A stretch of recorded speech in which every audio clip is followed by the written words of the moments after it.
Si t'es fan de Game of Thrones, tu te souviens peut-être de ce personnage, mais est-ce que tu connais vraiment son histoire? Lui, c'est le tout premier personnage qui se fait tuer par les marcheurs blancs dans la série, et il a une histoire hyper intéressante que je vais te raconter aujourd'hui. Ce personnage, c'est Waymar Royce, un patrouilleur de la garde de nuit.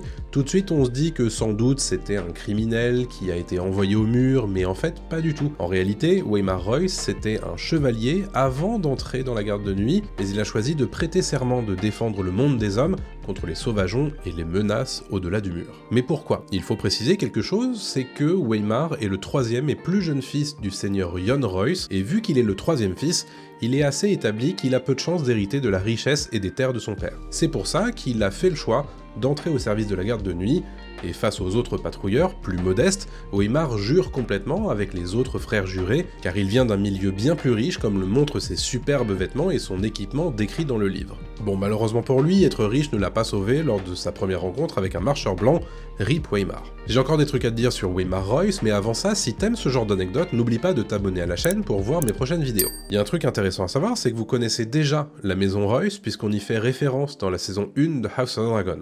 En effet, Daemon Targaryen est marié à Rhea Royce avant son pas très accidentel décès qui lui permettra ensuite de se marier avec sa nièce Rhaenyra. La maison Royce est basée dans le Val, à Roche-aux-Runes ou Runestone en VO. Elle est vassale de la maison Arryn et son blason est semé de vis de fer noir sur un champ de bronze bordé de runes. Pour en revenir à ce bon Waymar, dans le livre, George R. R. Martin nous explique que le père de Waymar l'a emmené lui-même à Castle Black, ou Château Noir en VF, pour servir sur le mur. Avant ça, ils ont passé quelques temps à Winterfell en tant qu'invités, et visiblement, la jeune Sansa Stark se serait brièvement entichée du jeune Waymar. À son arrivée à Castle Black, certains membres de la garde de nuit se moquent de lui, derrière son dos pour son inexpérience. Mais lorsque le commandant de la garde de nuit, Jeor Mormont, l'envoie en mission 6 mois après son arrivée au mur, il lui donne le commandement de l'expédition, qui vise à trouver des pillards sauvageons. Comme vous le savez, il n'en reviendra pas. Et dans le livre, Waymar est transformé en spectre qui va tuer l'un des membres de sa propre expédition.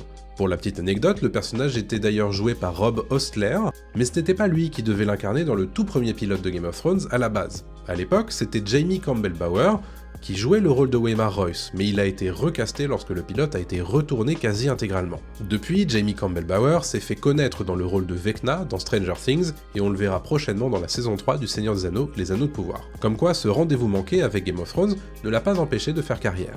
Alors, tu avais toutes les infos sur Waymar Royce? Dis-moi dans les commentaires quel personnage tu veux que je traite la prochaine fois. En attendant,